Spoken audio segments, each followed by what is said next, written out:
It's Verity here at my YouTube channel and blog Pretty Little Button, where I make paper crafting tutorials for the everyday crafter. Today I have a really interesting and different project for myself, though there might be quite a lot of mixed media artists out there that really enjoy this as it is anyway. But I want to show a way of a card maker incorporating this into some more mixed media project, and also showing that you as a card maker can also replicate this on your cards but using ink instead. So today I'm creating this really funky abstract background with a bit of heat embossing using my acrylic paints. So for this I have a canvas board which is about an A2 card size or a postcard size, and I'm also using some of my Liquitex acrylics. These are the basic set, and there's about 48 in this, and I recently purchased them for myself as I really start to get into some acrylic painting. So I'm selecting a variety of different colours from the set, and I will list the colours that I use on the blog. If you're interested in any of the particular colours, you'll find them there over on the blog. And I bring out quite a lot, but I don't use all the ones that you can see on screen at the moment. So this is a really easy abstract background.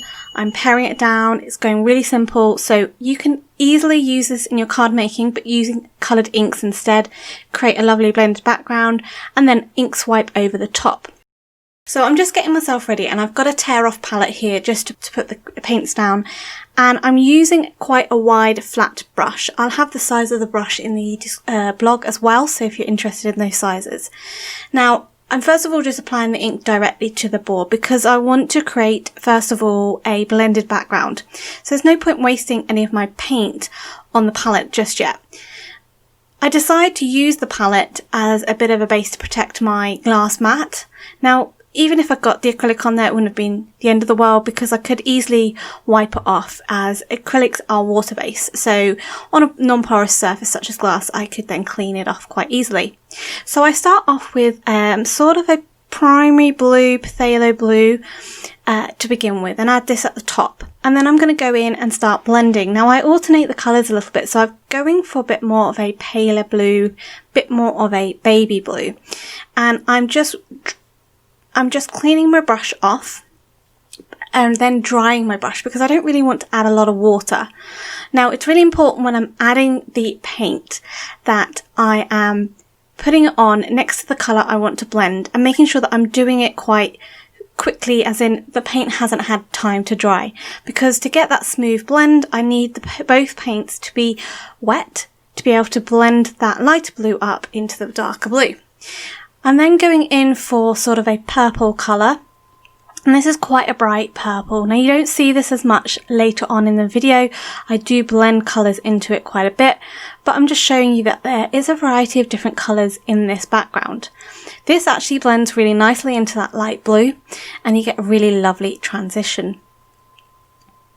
Again, each time I'm going between my colours, I'm just washing it off and then drying my brush off, because I don't really want to add too much water to the actual board because it's going to water the colour down and not give a very nice thick consistency. I'm just painting the edges and getting rid of any excess colour as well, just with my paintbrush.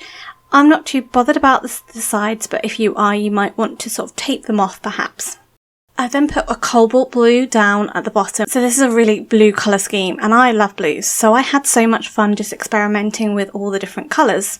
As I said, this is cobalt blue, which is a beautiful blue, and this blends really nicely up into the dioxazine purple that I used. Now, because the end is still wet and I didn't want to get my fingerprints in it, I just use a post-it note just to rest my fingers on the acrylic board, just so that I can hold it in place and it wouldn't move about too much. But at the same time, I wasn't going to get paint on my fingers, which I might later on transfer to the board, and also wouldn't actually leave any prints in the paint. So as I said, I did use that blue, and that blended up quite a lot into the purple, so it overtook the purple a little bit, but you still get a bit of a hint of that purple come through. And then lastly, I've gone in with a turquoise. This is a really lovely light green turquoise as opposed to a more blue turquoise, and that blends into that really nicely. So once I'd created the background, I wanted to dry it, and while embossing powder has two heat settings, So the heat setting 2 is a much more slower heat setting, and this is really good for drying with mixed media projects and perfect for drying your acrylic paints. If you're impatient like me and you cannot wait for this to dry naturally and you just want to move on to the next part of your project, then why not get your Wow Embossing Powder tool out, use heat setting 1 and just give it a dry. As I say, it's a slower speed than the heat setting 1, which is much better when you're doing your heat embossing, because you want to melt that powder quickly, reduce your warpage. So once I had dried this off, I was then going to start adding some more abstract elements to the background. So I'm using a selection of colours again, and I'm just using varying sizes of paintbrushes to add strokes of paint to the card. Now I'm purposely going in different directions. I'm also adding light colours over darker colours to give a bit more contrast, and I really was just having a bit of fun really with this.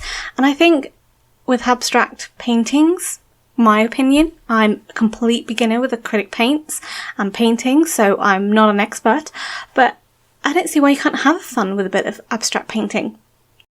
As I said, I'm using different coloured paints to add to the background, varying the size at which those paints are added to the background as well, because that gives a little bit more interest.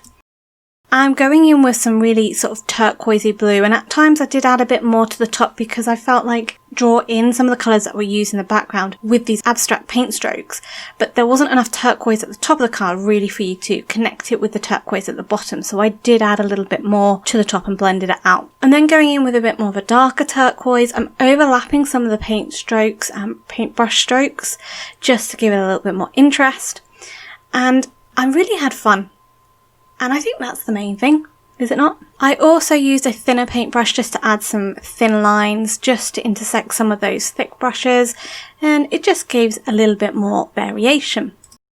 So to now add some embossing powder to this, the Wow Embossing Powder company have a great tool called the Mixed Media Brush. This is a bit like a nail polish brush in a little tube of embossing ink. So it's so easy to use. I mean, if you paint your nails, you know how to use one of these brushes. And it's great because you can add your embossing ink to any position on your card, on your project, on your 3D object, and you can add embossing powder or glitter to it and really transform your project. So now, to begin with, although it comes with a brush in itself, I used a brush that I had that was thinner to add some embossing powder. I wanted a thin line. Now this is a brush that I'm not too fussed about that gets ruined. I'm not planning on using it for acrylics. I'm not planning on using it for my watercolours. I will keep this paintbrush to the side just to use with the embossing ink. And once I've added that line, I can then cover it with embossing powder, because obviously we've got that embossing ink, it's sticky, your embossing powder is going to stick to it. So I just add that over the top. If I've got any excess anywhere, then I can just use a spare brush just to wipe it off. Do bear in mind, if your background isn't dry, you may get a lot of powder sticking to the actual acrylic paint as well. If there's part of your design that you do not want to emboss, make sure it's dry. Just use your embossing tool again just to dry that off. So once I've covered it with the powder, I can then heat set it and you get that lovely, gorgeous embossed gold shine. Now, what I did was I then started adding more of these strokes, mimicking some of the paint strokes that I'd already used with my acrylic paints. I used a combination of my paintbrush as well as the actual mixed media brush just to give a variety of different sizes, again mimicking those paintbrush strokes I did with my acrylic paints. Once I'd added a selection of those paintbrushes, covered them in with embossing powder, I would then heat set them all in one go. So I would heat set quite a few, then have a look at it and decide, did I want to add some more, where I needed a bit more gold just to add a little bit more interest. And I don't think it can ever get boring watching embossing powder melt, no matter whether it is a card, mixed media project or something else. Now, as I said, you could incorporate this on your card making. If you're not into mixed media, you're not into painting, acrylics, you could easily do this with your cards. You could do this with inks. Create an ink blended background, then use your ink pads, small mini pads, to swipe across the card front to make those abstract motions, and then use the paintbrush and use the mixed media brush to then add some brush strokes in your embossing powder.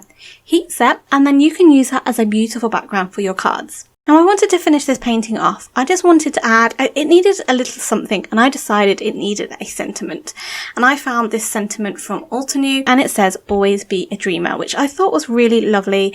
I really like that thought, and with this background being quite abstract, have something that doesn't necessarily need a focal image to it to have the sentiment. So I can heat emboss the sentiment onto this.